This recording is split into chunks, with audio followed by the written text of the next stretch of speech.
Alors, c'est un plaisir d'être des vôtres ce matin. Pendant les premiers 20 ans de ma vie, j'étais connu comme étant le fils de Roland Bergeron. Et maintenant que j'ai 60 ans plus, je suis connu comme étant le grand-père Raphaël et le père de Marie-France. Entre les deux, j'ai été moi-même. Alors, c'est un plaisir d'être des vôtres ce matin, de pouvoir partager avec vous. Pendant la louange, je me disais, « Wow, Seigneur, tu as un thème que tu es en train de développer, là. » Le mot « génération » est venu souvent, et on va parler de génération ce matin. Le titre de mon message ce matin, c'est « Quel est le ou les rêves et visions qui tapissent les couloirs de vos pensées? » Quand on pense de faire quelque chose pour le Seigneur, il faut qu'il y ait un rêve à quelque part. Il faut qu'il y ait de quoi qui nous passionne, qui nous allume. Il faut qu'il y ait une orientation. La Bible dit, sans une révélation, le peuple est sans frein. Il faut une révélation de la part de Dieu. Il faut la pensée de Dieu. Alors, quels sont les rêves, rêves et visions qui tapissent les couloirs de votre pensée? Et c'est de cela que nous allons parler ce matin. J'aime le livre des Actes des Apôtres. Je ne sais pas si vous êtes comme moi. Moi, dans ma personnalité, je suis un D. Alors, pour ceux de vous qui avez déjà fait une formation dans les personnalités, vous connaissez DISC.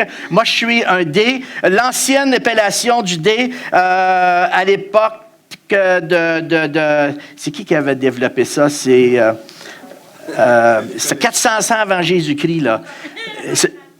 Hippocrate, oui. Lui, il appelait ça des colériques. J'aime pas ça parce que quand on dit un colérique, tu as toujours l'impression que le gars est en colère. C'est pas qu'on est en colère, c'est juste qu'on est des drivers. Alors, moi, quand je lis le livre des Actes des Apôtres, j'aime ça, parce que c'est un livre d'action. Au travers des Saintes Écritures, on retrouve dans le livre des Actes des Apôtres le début de l'Église, ce qu'on appelle l'Église primitive, les débuts de l'Église chrétienne. C'est donc une histoire de vision, c'est une histoire de gens qui ont fait des pas de foi. C'est un livre rempli d'histoire, de courage. Et comme Star Trek, c'est un livre rempli d'histoires où des gens ont osé aller où les gens avant eux n'avaient jamais été. Et on se retrouve avec les débuts de l'Église chrétienne. Écoutez-moi bien ce matin, j'ai une citation pour vous. Chaque génération a l'opportunité de faire une différence, mais les gens de cette génération doivent saisir l'opportunité. Chaque génération a une opportunité de faire une différence là où ils sont, là où on est. On a la possibilité de faire une différence, mais il faut saisir l'opportunité pour faire une différence. Les gens de cette génération doivent prendre leur place afin de rentrer dans la destinée que Dieu a préparée pour nous. Alors, quand je fais du coaching, quand je fais du mentorat avec des gens, j'ai une question que je pose souvent aux gens, et c'est la question que je vous ai mentionnée au début de mon partage ce matin. Quel est le ou les rêves et visions qui tapissent les couloirs de vos pensées? Je pose cette question parce que je suis convaincu que nous avons toutes sortes d'idées. Nous avons toutes sortes d'idées de quelle façon nous pouvons avoir un impact pour le royaume des cieux, là où on est, dans nos familles, dans nos communautés, dans nos milieux de travail. Je suis convaincu que nous avons toutes sortes d'idées et que ces idées-là ne sont pas le fruit seulement de notre imagination, mais que ce sont des idées qui ont été inspirées de la part de Dieu. Le problème, c'est que souvent, nous manquons de confiance que nos rêves et nos visions viennent de Dieu, donc nous les avortons avant même d'avoir essayé. Ce matin, je veux vous encourager à faire un pas de foi, de saisir la vision, de saisir le plan, de saisir la destinée que Dieu a préparée pour vous individuellement, pour vous collectivement. Vous savez, notre destinée personnelle n'est jamais séparée de la destinée collective. Le Seigneur ne veut pas qu'on soit des îles en nous-mêmes. Alors Dieu ne fait pas des choses dans notre vie juste pour nous. Il fait des choses dans notre vie afin qu'on soit une bénédiction, afin qu'on soit au service des autres, afin qu'on puisse faire du bien aux autres. Alors notre destinée personnelle est toujours liée à une destinée collective. Quelle est notre destinée? Avant de décrire les 5 éléments le processus pour découvrir une vision venant de Dieu, j'aimerais partager avec vous une définition d'une vision spirituelle. La définition d'une vision spirituelle. Une vision spirituelle, c'est une image mentale qui est claire d'un avenir meilleur qui nous est donné par Dieu, qui éveille une passion et une conviction que non seulement ce qu'on ressent doit être fait, mais qu'il faut absolument que ça soit fait. C'est une vision qui est claire. C'est une force qui nous propulse à l'action. Prenons quelques minutes et séparons cette définition en 3 parties. La première partie ou le premier élément est une image claire et précise d'un avenir meilleur. Moi, je suis un fan. Si vous me demandez quel est mon verset préféré, je vous dirais que dans mes 5 versets préférés, Jérémie 29, verset 11, fait partie de ces versets. Et voici ce que nous dit Jérémie, chapitre 29, verset 11. « Car je connais les projets que j'ai formés sur vous, dit l'Éternel, des projets de paix et non de malheur, afin de vous donner quoi? Un avenir et de l'espérance. » Dieu veut nous donner un avenir et de l'espérance. Si vous manquez d'espérance ce matin, si vous manquez d'avenir, si le futur vous semble tout embrouillé, impossible, Dieu veut vous donner un avenir. Dieu a des projets sur votre vie. Il est essentiel de saisir quels sont ces projets afin d'expérimenter un avenir, une espérance de la part de Dieu.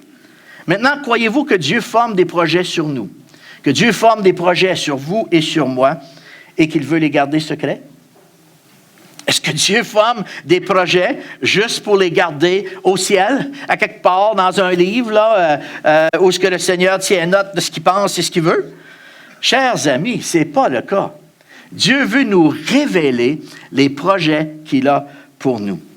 La grande question est surtout, dans la multitude de nos activités, sommes-nous à l'écoute? Moi, je peux vous dire que j'ai passé des années à faire du ministère. Parce que je voulais faire quelque chose pour le Seigneur. Et il y a des fois qu'on peut passer beaucoup de temps et dépenser beaucoup d'énergie à faire des choses pour le Seigneur sans que ce soit nécessairement le cœur de Dieu. Pas des choses qui sont mauvaises, mais ce n'est pas nécessairement le cœur de Dieu. Ce n'est pas nécessairement la destinée que Dieu a préparée pour nous. Alors la question, c'est sommes-nous à l'écoute? Sommes-nous assez sensibles à l'Esprit de Dieu pour entendre ce que Dieu a à nous dire, individuellement et collectivement? Car Dieu veut nous donner une image qui est claire et précise d'un avenir meilleur. Le deuxième élément est que l'origine de cette vision doit être ancrée dans une intimité avec Dieu. Ce n'est pas le fruit de notre imagination. C'est bel et bien une inspiration de la part de Dieu. C'est une révélation que Dieu vient déposer dans nos cœurs au travers d'un processus qu'on va voir dans quelques minutes. C'est une révélation que le Seigneur nous donne. C'est quelque chose que Dieu nous inspire, qu'on va pouvoir développer à l'intérieur d'une intimité avec le Seigneur. Le troisième élément est qu'une vision éveille une passion qui stimule une conviction que non seulement cela doit être fait, mais qu'il faut absolument que ce soit fait. Une passion. J'aime ça.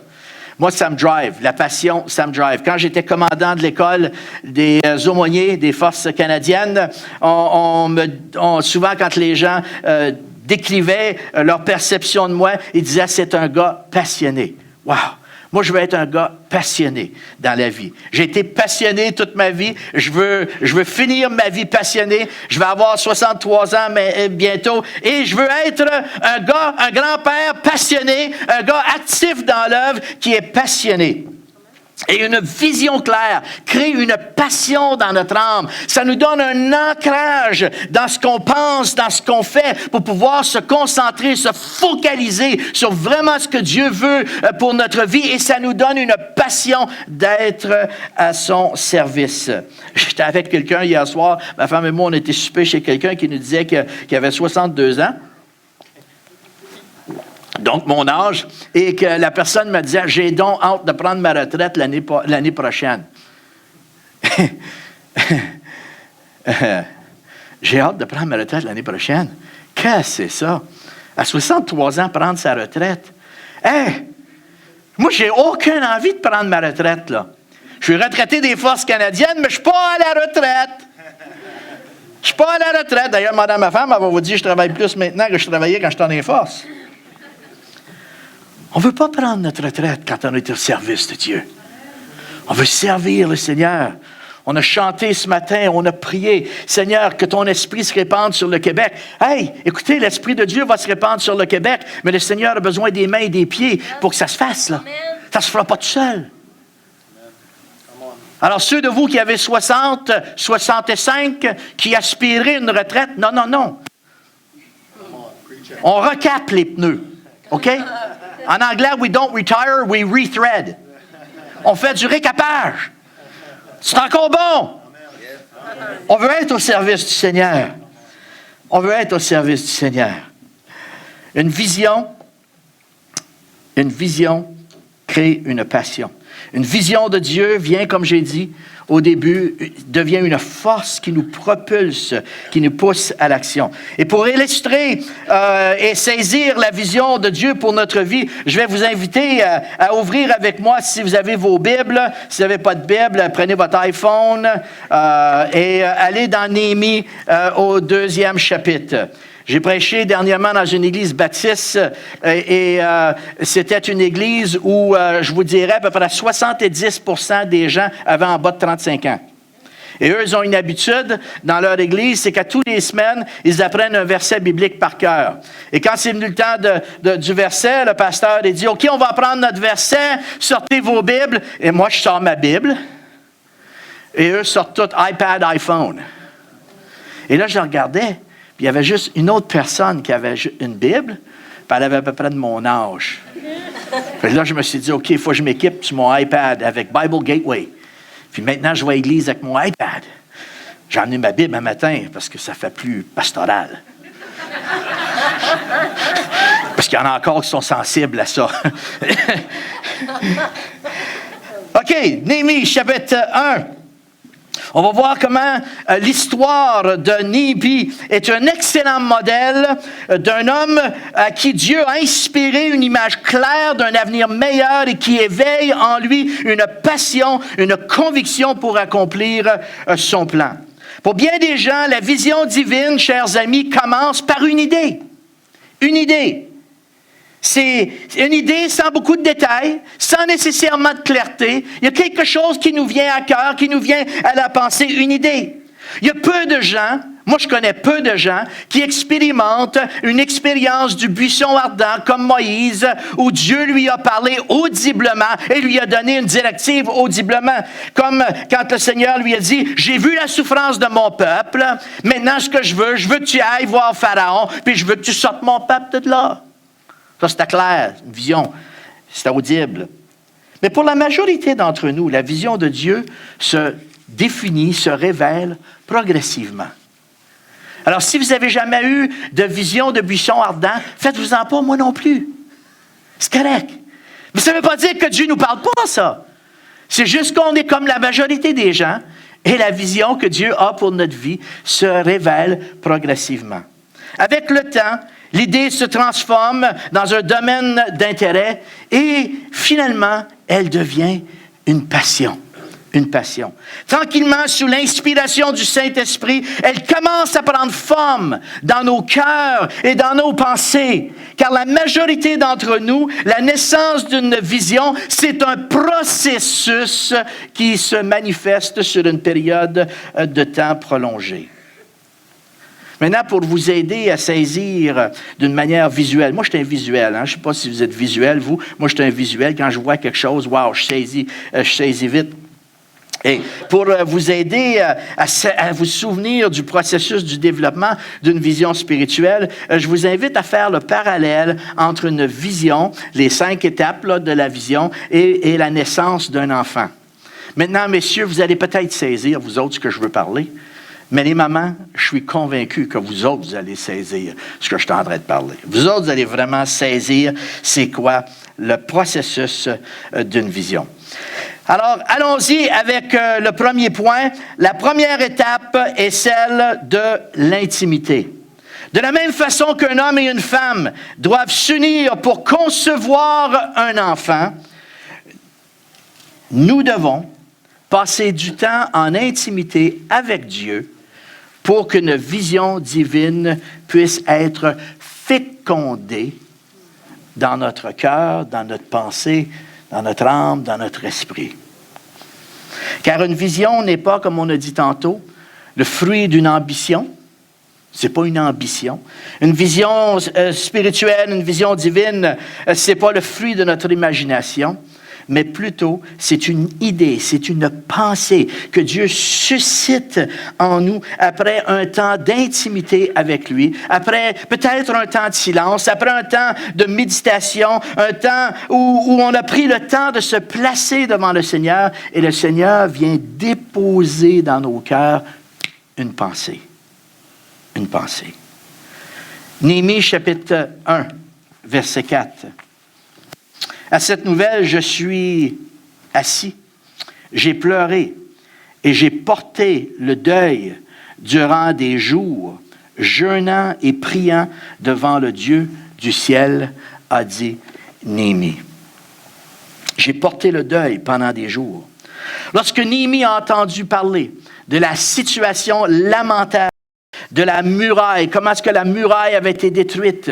Et lorsqu'il a entendu parler de la situation du peuple qui était dans la captivité, la Bible nous dit qu'un fardeau a pris place dans le cœur de Néhémie. Et en entendant ce qui se disait, Néhémie s'est mis à pleurer et un fardeau s'est installé dans le cœur de Néhémie et il s'est mis à jeûner, il s'est mis à prier, il s'est mis à chercher la face de Dieu pour comprendre ce que Dieu voulait lui parler au travers de cette situation. Il a passé 4 mois, la Bible nous dit, en prière et en réflexion. Et c'est à la suite de ces 4 mois-là que Néhémie finit par avoir une image claire d'un avenir meilleur pour le peuple d'Israël. Et c'est dans cette intimité que Dieu est venu déposer dans son cœur une semence, une révélation. C'est dans ce temps d'intimité que Dieu a fécondé dans le cœur de Néhémie un plan pour intervenir et apporter du secours au peuple d'Israël.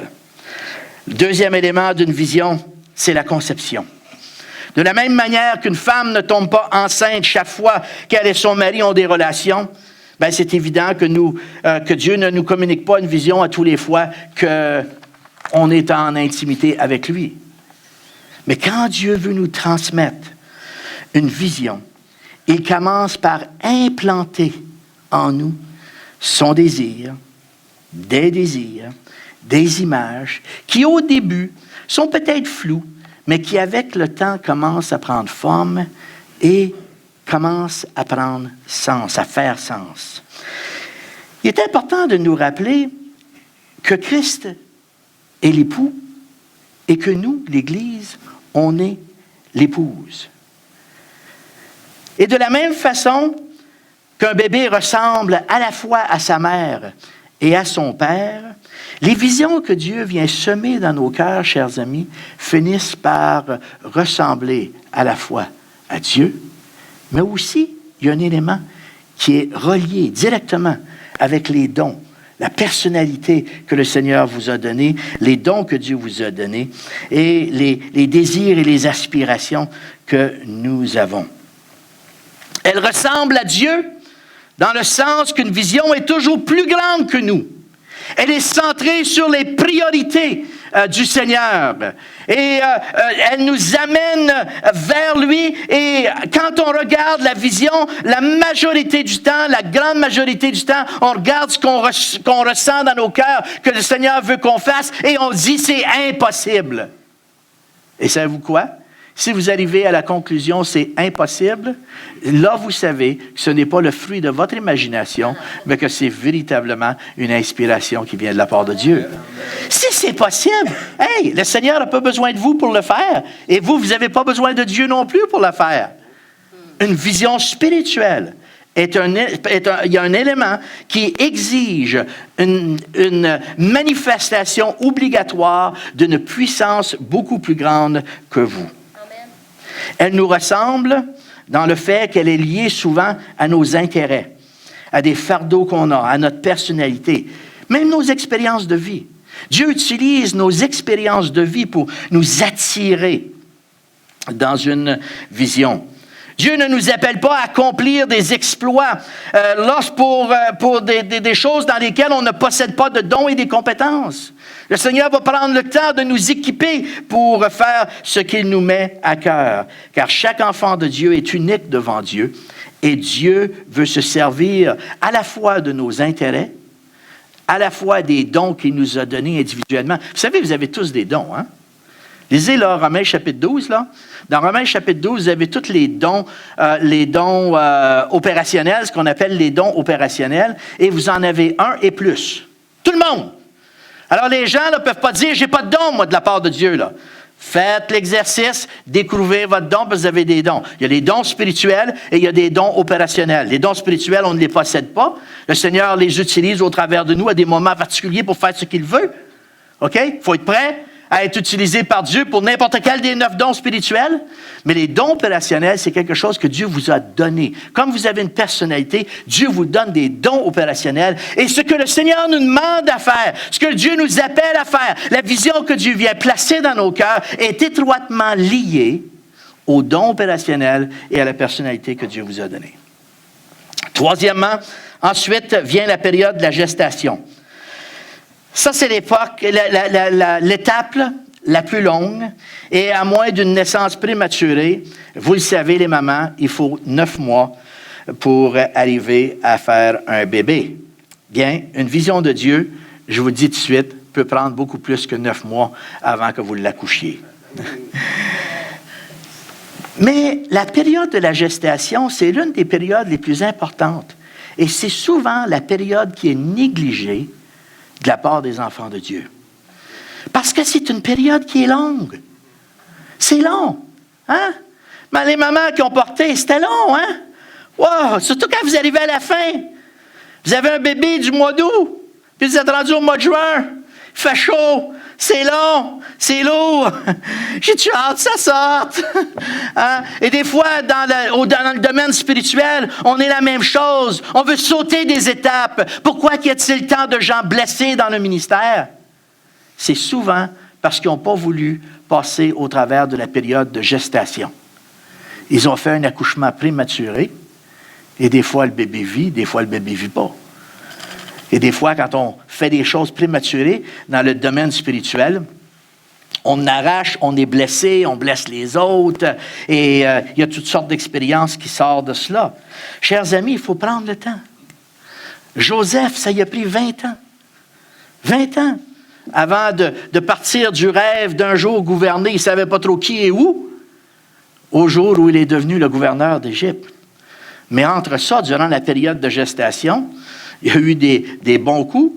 Il a dirigé la maison de Potiphar, mais il s'est fait enfermer en prison aussi avec des accusations non fondées. Il s'est retrouvé pendant des années en prison, etc., etc. Et Dieu l'a moulé, l'a préparé pour la vision qu'il lui avait donnée à l'âge de 16-17 ans.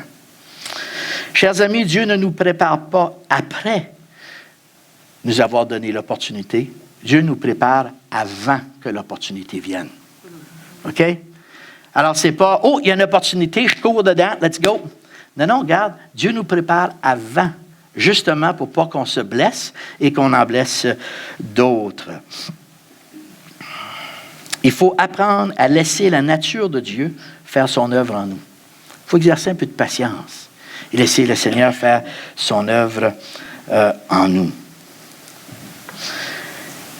Et de même que la mère, pendant sa grossesse, vit des changements corporels et que tout le monde commence à lui dire « Oh, regardons ça, t'es petit bédon, c'est-tu le fun, tu vas avoir le bébé? » Vous savez, c'est la même chose qui se produit dans le spirituel.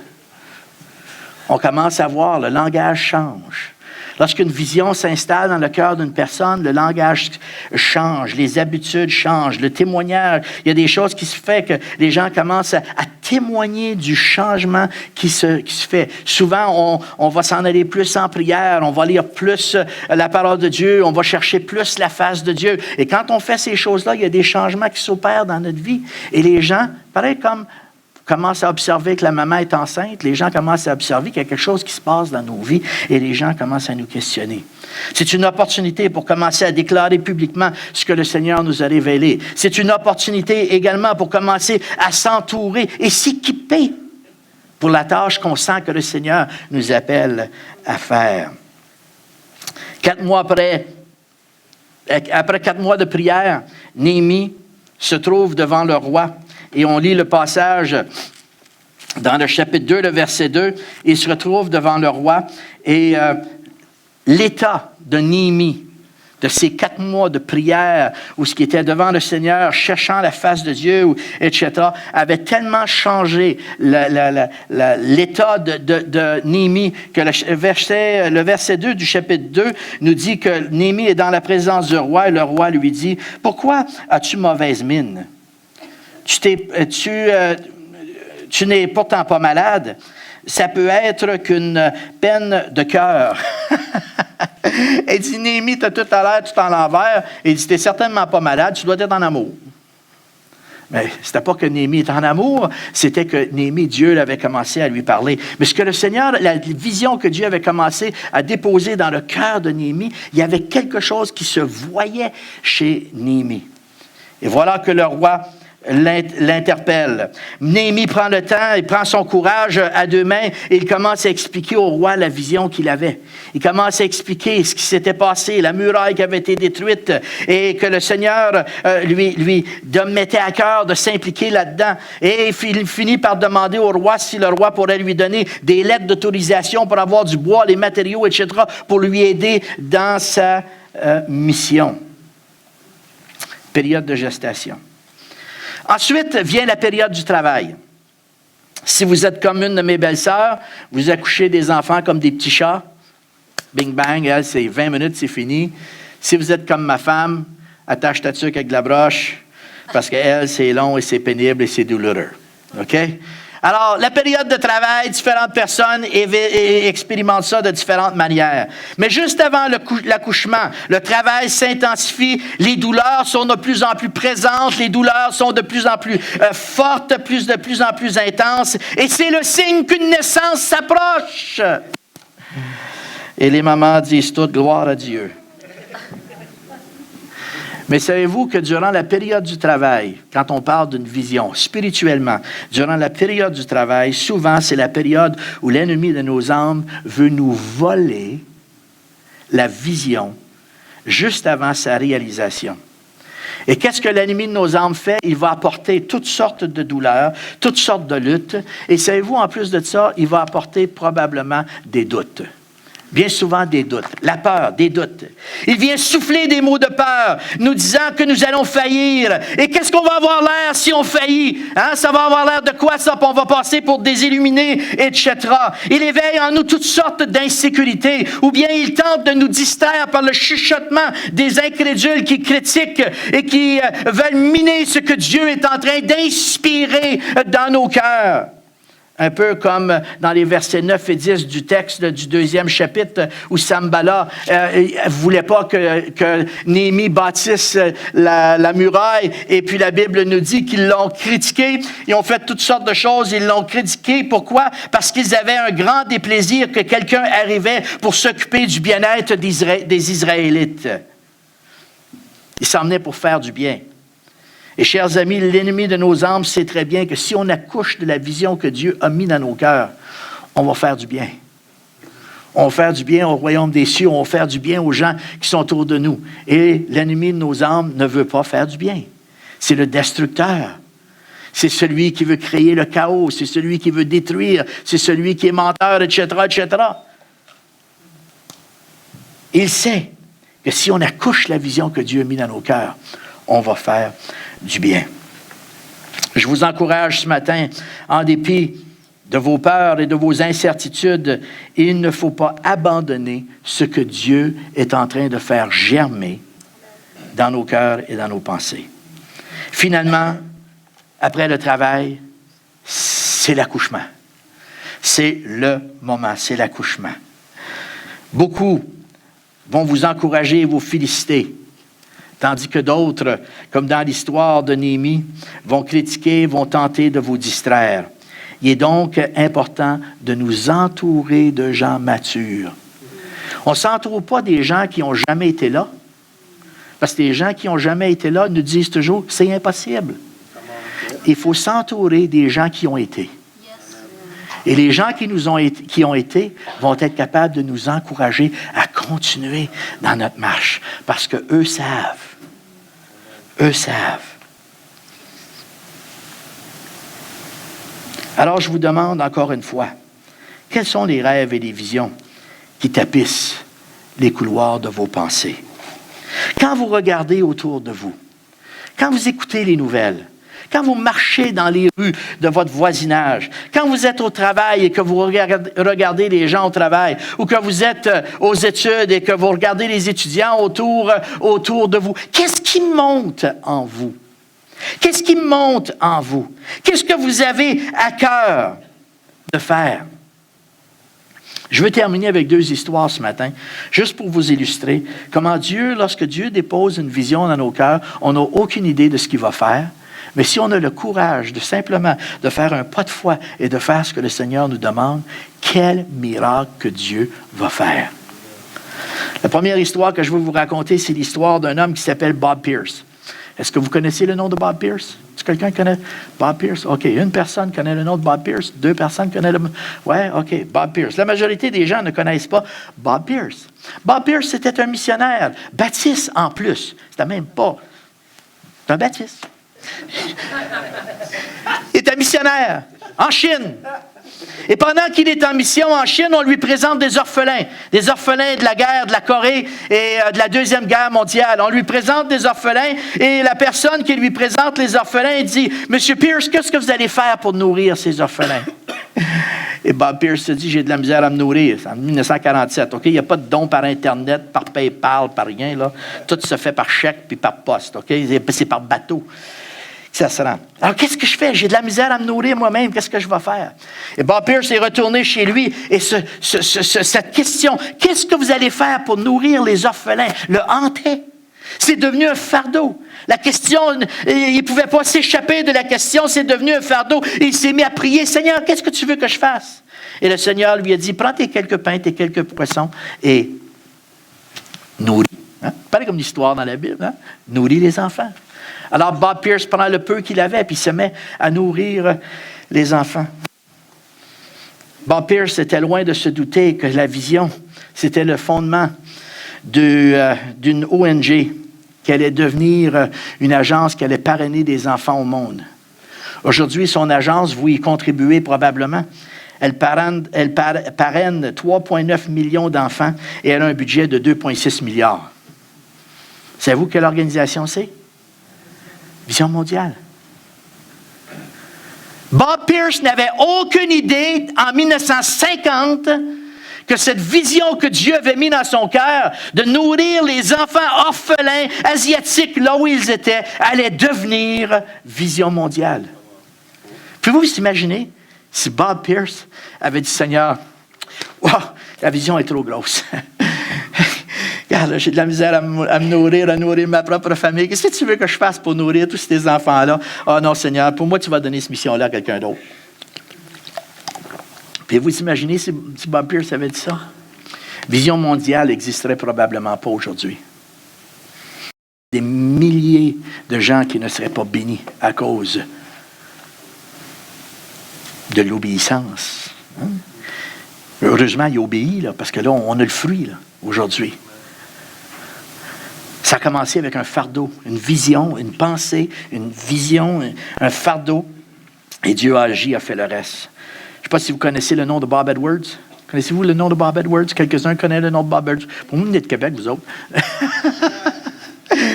Bob Edwards, en 1986, un jeune hippie qui vient au Seigneur, et comme la majorité des gens qui sont venus au Seigneur dans les années 80, gros problème de drogue, il vient au Seigneur à l'église du Carrefour, et le problème de drogue, ça n'a pas arrêté avec les années 80.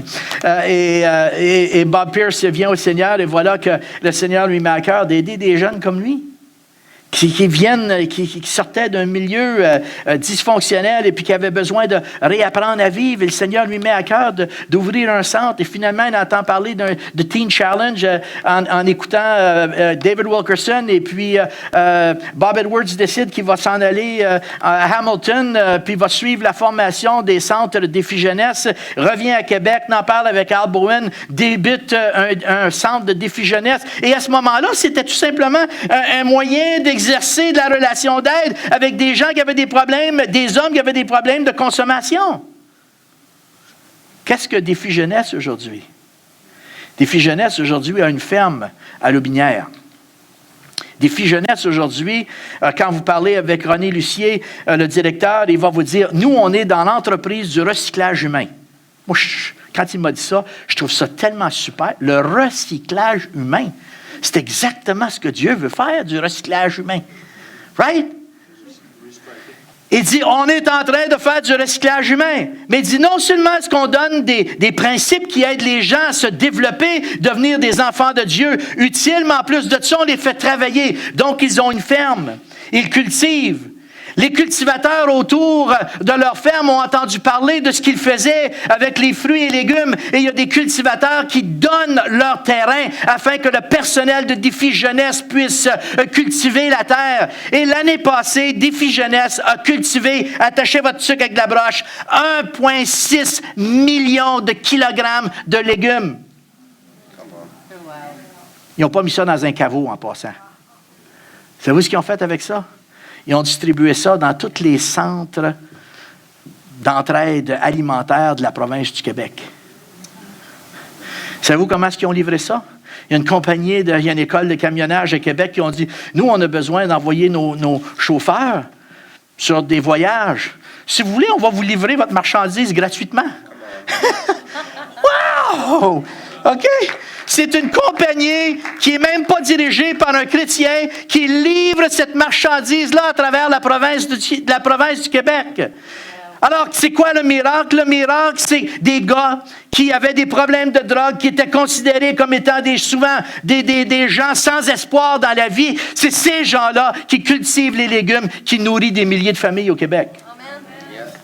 Tout ça a commencé à cause d'un fardeau que Dieu a placé dans le cœur de Bob Edwards.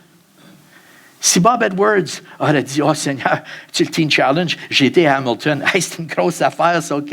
J'ai entendu David Wilkerson, puis c'est une grosse affaire. Oh non, c'est vraiment pas pour moi, ça. »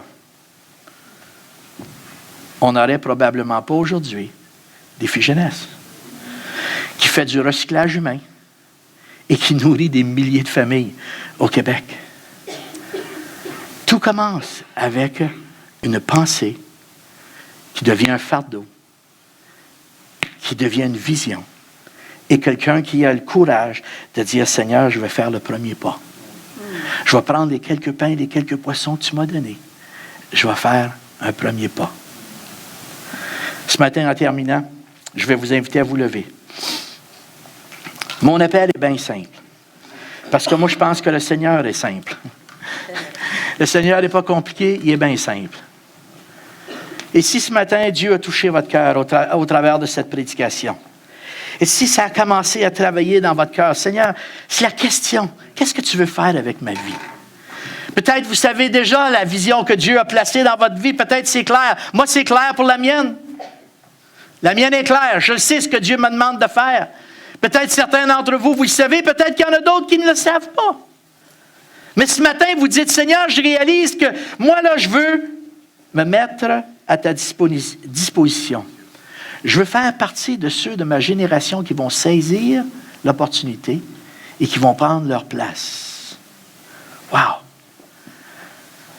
Vous regardez peut-être votre vie et vous dites, Seigneur, moi je ne suis pas tellement doué, j'ai pas beaucoup de choses.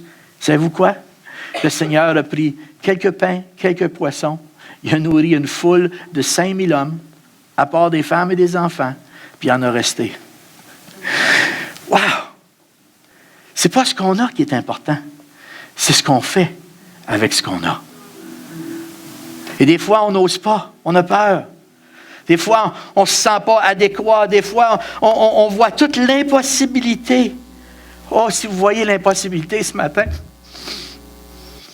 c'est parce que Dieu veut faire quelque chose avec vous. Si vous voyez juste la possibilité, là, il y a de quoi vous n'avez pas saisi. Mais si vous saisissez l'impossibilité et vous dites, Seigneur, je suis loin d'avoir tout ce qu'il faut. Savez-vous ce que Dieu demande? Il demande simplement que vous faites un pas et que vous dites, Seigneur, prends mes 2 pains, mes quelques poissons.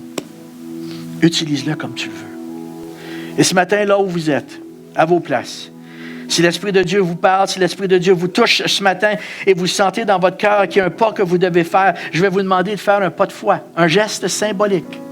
Tout simplement placer vos mains devant vous, comme ceci, et dire, Seigneur, je place dans mes mains ma vie, mes dons, ma personnalité, mes compétences. Peut-être j'ai l'impression que je n'ai pas grand-chose. Peut-être vous avez l'impression que vous avez beaucoup de choses.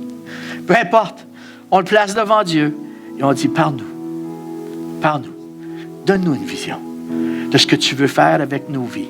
Aide-nous à comprendre, Seigneur, comment tu veux utiliser ma vie. Chers amis, vous avez été créés par Dieu, pour Dieu. Vous n'avez peut-être pas été voulu par vos parents, mais vous êtes connus de Dieu ce matin. Vous êtes connus de Dieu. Il n'y a pas d'hasard avec Dieu. Dieu vous a choisi. Dieu veut vous utiliser. Dieu veut nous utiliser. Alléluia. Seigneur, tu vois nos mains ce matin, placées devant toi. Un acte de foi, un sacrifice qu'on t'offre. En fait, quand on est en train de faire ce que la parole de Dieu nous dit dans Romains chapitre 12, dans les 3 premiers versets, ce qui nous dit d'offrir nos vies comme un sacrifice vivant. Et c'est ce qu'on fait. Seigneur, on t'a déjà donné notre vie. Mais ce matin, on veut se reconsacrer devant toi et dire, Seigneur, prends ce qu'on a. Le peu ou le beaucoup qu'on a l'impression qu'on a, Seigneur, prends ce qu'on a. Souffle à nos cœurs une vision, Seigneur. Aide-nous à avoir cette image claire, précise de la façon que tu veux nous utiliser, Seigneur, afin de donner un avenir et de l'espérance. Seigneur, utilise-nous. Utilise-nous. Inspire, parle. Aide-nous à saisir notre place. Notre place dans cette génération. Notre place, Seigneur, là où on travaille, là où on est, dans notre voisinage, notre place dans l'Église, afin qu'on puisse entrer dans le plan et la destinée que tu as pour nos vies. Et tout le peuple de Dieu dit, Amen.